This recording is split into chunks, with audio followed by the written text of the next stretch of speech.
2024 లేదా 25లో డిగ్రీ లేదా బీటెక్ చదివారా? సాఫ్ట్‌వేర్ జాబ్ కోసం ఎదురు చూస్తున్నారా? అయితే కోడ్ జ్ఞాన్ 100 డేస్ కోర్సులో చేరండి, జాబ్ సాధించండి. ఎవరికైనా ప్రతి స్టూడెంట్‌కి ఉంటుందని ఆన్ యావరేజ్ 5 ఎల్‌పీఏతో స్టార్ట్ చేద్దాం అనుకున్నటువంటి వాళ్ళు ఉంటారు. ఈవెన్ కెరీర్ గ్యాప్ వచ్చినటువంటి వాళ్ళైనా సరే. వాళ్ళు కెరీర్‌ని చూస్ చేసుకుంటే కరెంట్ డిమాండ్ ప్రకారం ఏ కోర్సెస్ నేర్చుకుంటే బాగుంటుంది? సో మినిమం 5 ఎల్‌పీఏతో స్టార్ట్ అవ్వాలి అంటున్నారు. సో ఇప్పుడున్న డిమాండ్ బేస్ చేసుకొని నేను ఒక 2 కోర్సెస్ సజెస్ట్ చేస్తా అండి. Okay full stack course. So full stack అన్నప్పుడు మనకి ఇందులో ఎండ్ టు ఎండ్ వస్తుంది. అంటే front end, back end, database, deployment. So end to end నేర్చుకోవాలన్నమాట.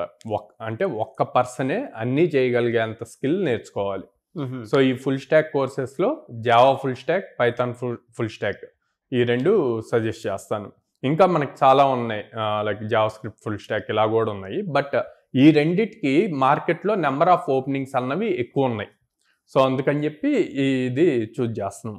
So Java full stack తీసుకున్నా, పైథాన్ ఫుల్ స్టాక్ తీసుకున్నా ఫ్రంట్ ఎండ్ టాపిక్స్ అన్నవి సేమ్ ఉంటాయండి.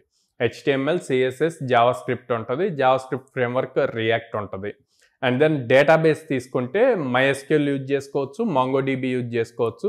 ఈ MySQL ఆర్ MongoDB రెండిట్లోనూ CRUD ఆపరేషన్ స్ట్రాంగ్గా ఉంటే సరిపోద్ది. CRUD అన్నప్పుడు క్రియేట్, రీడ్, అప్డేట్, డిలీట్ అనే ఆపరేషన్స్ వస్తాయి.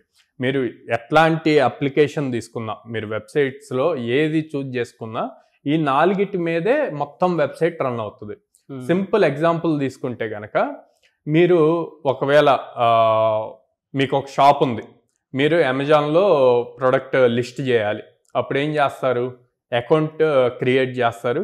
క్రియేట్ చేశాక లోపలికి వెళ్ళి మీ దగ్గర ఉన్న ప్రొడక్ట్స్ని దాంట్లో అప్డేట్ చేస్తారు. అవునా? యూజర్ ఇప్పుడు మీరు ఇచ్చిన దాన్ని నేను పర్చేస్ చేయాలి, ప్రొడక్ట్స్ ఏవో పర్చేస్ చేయాలి. నేను అక్కడికి వెళ్ళి ల్యాప్టాప్ అని సెర్చ్ చేస్తాను. ల్యాప్టాప్ అని సెర్చ్ చేసినప్పుడు ఏదైతే డిస్ప్లే అవుతుందో దాన్ని అంతా కూడా రీడ్ అంటారు.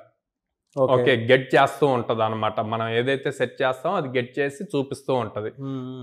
మీరు ఒక ప్రోడక్ట్ రాంగ్గా చేశారు, ఆర్ఎల్స్ నేను ఒక ప్రోడక్ట్ని సెలెక్ట్ చేసుకొని కార్ట్లోకి వెళ్ళి మళ్ళీ నా మైండ్ సెట్ చేంజ్ చేసుకొని అది వద్దు అనుకుంటా. అప్పుడు ఏం చేస్తాను? కార్ట్ నుంచి దాన్ని డిలీట్ కొడతాను.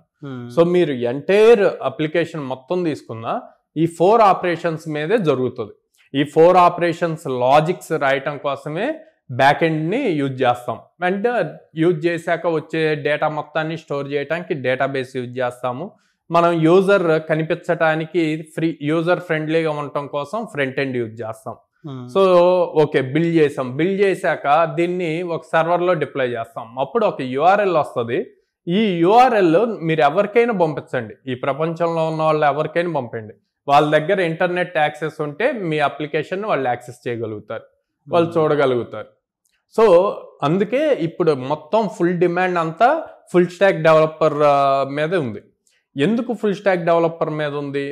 ఓన్లీ మీరు చెప్పినట్టు front end developer, back end developer, database developer ఇట్లా ఎందుకు లేదు అంటే, ఒకప్పుడు ఏ కోర్స్కి ఆ కోర్స్ ఇండివిజువల్ ఉండేదండి. ఇప్పుడు అట్లా కాకుండా ఏదో ఒక దాంట్లో స్ట్రాంగ్ అవ్వాలి, మిగతా వాటి మీద కూడా నాలెడ్జ్ ఉంటే ప్రాజెక్ట్ కంప్లీట్ చేయడానికి కానీ లేకపోతే ప్రాజెక్ట్లో టెక్నికల్గా థింక్ చేయడానికి యూజ్ అవుతుంది. సో మిగతా వాళ్ళు వర్క్ చేస్తున్నారు, బ్యాక్ ఎండ్ మీద వర్క్ చేస్తున్నారు, వేరే టీం ఫ్రంట్ ఎండ్ మీద వర్క్ చేస్తున్నారు. వాళ్ళు ఫ్రంట్ ఎండ్ డిజైన్స్ చేసి ఇతనికి ఇచ్చాడు. ఇతను బ్యాక్ ఎండ్ చేసేటప్పుడు ఏదైనా డౌట్ వచ్చినా ఆల్రెడీ ఫ్రంట్ ఎండ్ మీద నాలెడ్జ్ ఉందనుకోండి, ఈజీగా రిజాల్వ్ అవుతుంది.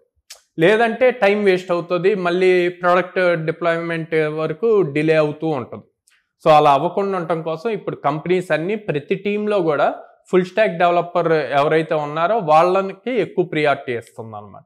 సో అందుకనే నేను Python full stack, Java full stack ఈ రెండింటిని సజెస్ట్ చేస్తున్నాను.